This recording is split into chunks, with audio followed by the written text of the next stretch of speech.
Selamat pagi, selamat siang, selamat sore, dan selamat malam kepada Bu Bening dan para investor sekalian serta teman-teman yang terkasih. Pada kesempatan kali ini kami akan mempresentasikan presentasi kami tentang tempat wisata yang kami ambil dan kami namakan Oitun Paradise. Kami berasal dari kelompok 6 dengan saya sendiri, Maria Della Strada Cipiatan, NPM 2017100842, dan teman saya, Saya Abraham Jonathan Hortalanus dengan NPM 210711042. Dan saya Andre Victory dengan NPM 210711025.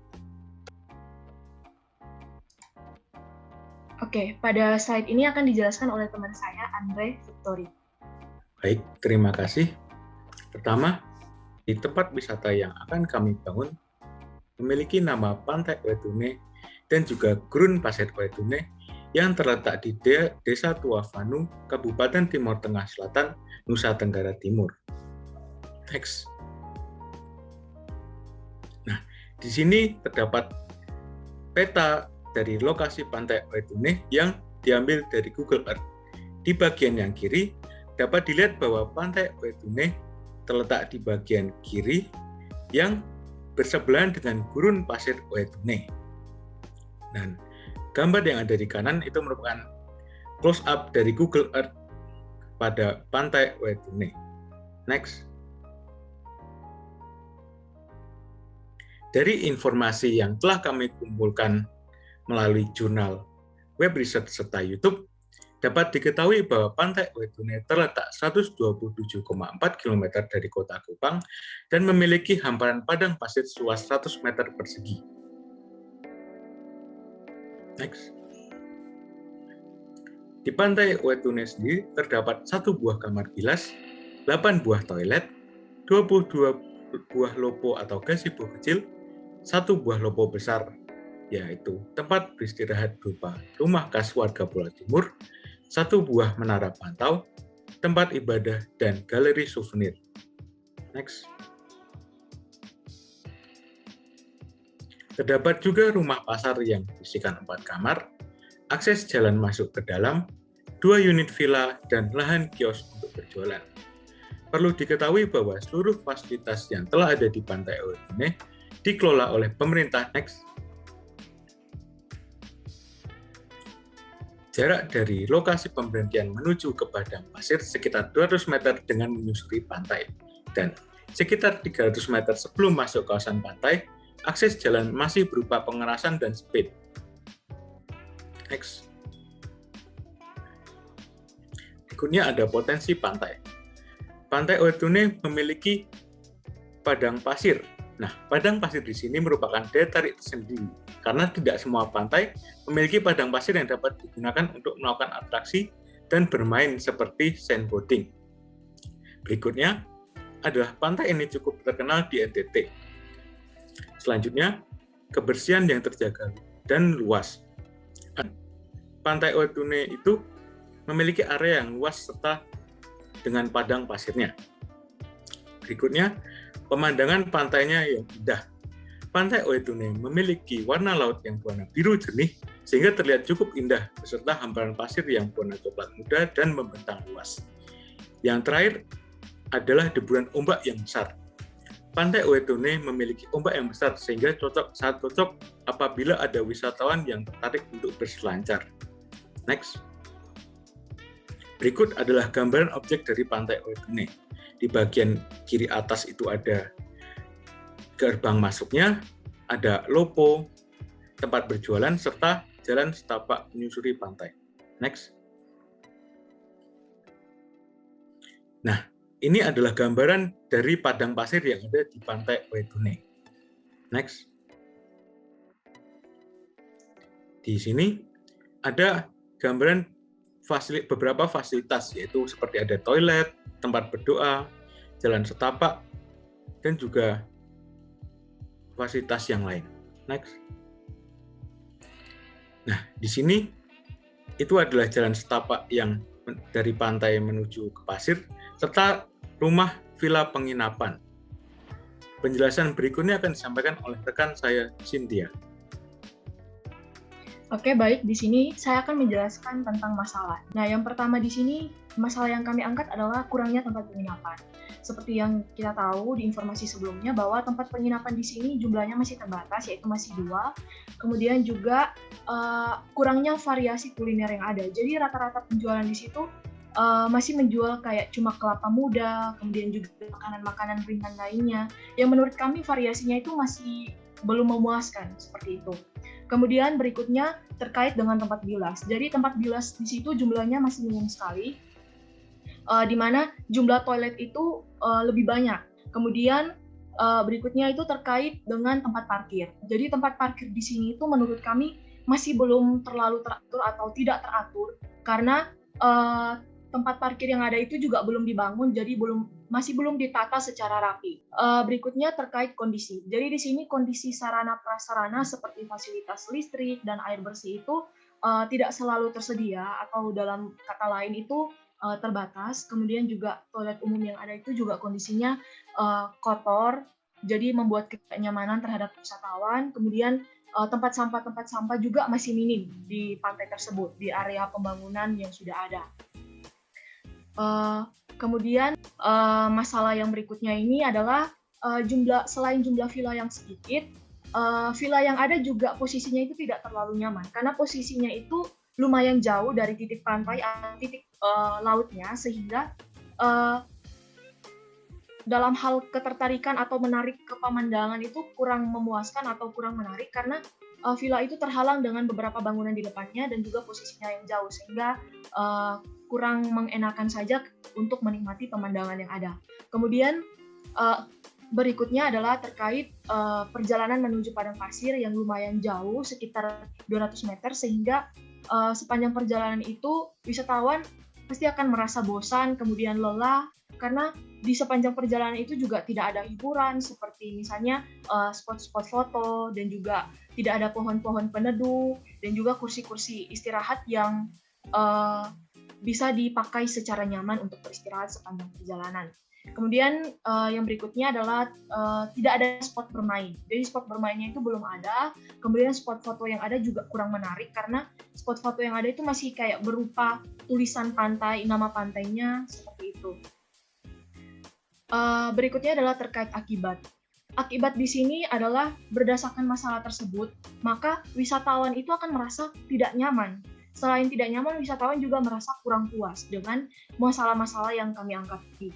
Nah, selain kurang puas juga di sini merasa lelah adalah terkait berjalan ke padang pasirnya. Jadi perjalanan yang jauh dan juga tidak terdapat tempat istirahat sepanjang perjalanan yang lebih efektif dan nyaman, misalnya kursi istirahat. Kemudian juga tidak ada hiburan seperti spot foto sepanjang perjalanan, sehingga bisa mengurangi rasa lelah dan rasa bosan mereka.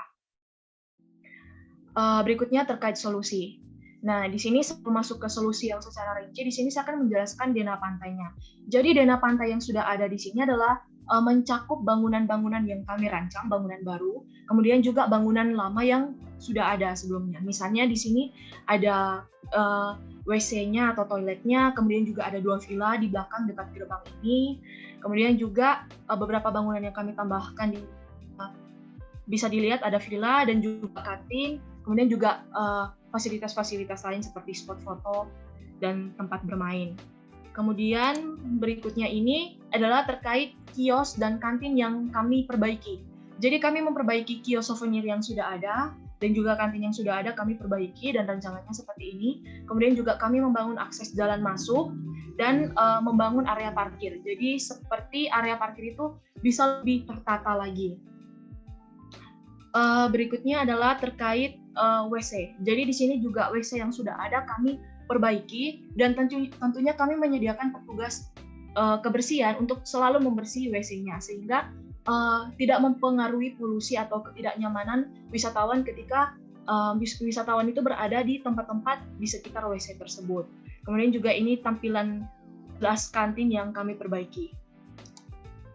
Nah, berikutnya ini adalah tampilan akses jalan masuknya. Kemudian juga di sini ada spot foto seperti bunga, kemudian ada kotak sampah juga. Berikutnya juga ini lumayan banyak spot foto yang kami tambahkan, bisa dilihat pada slide.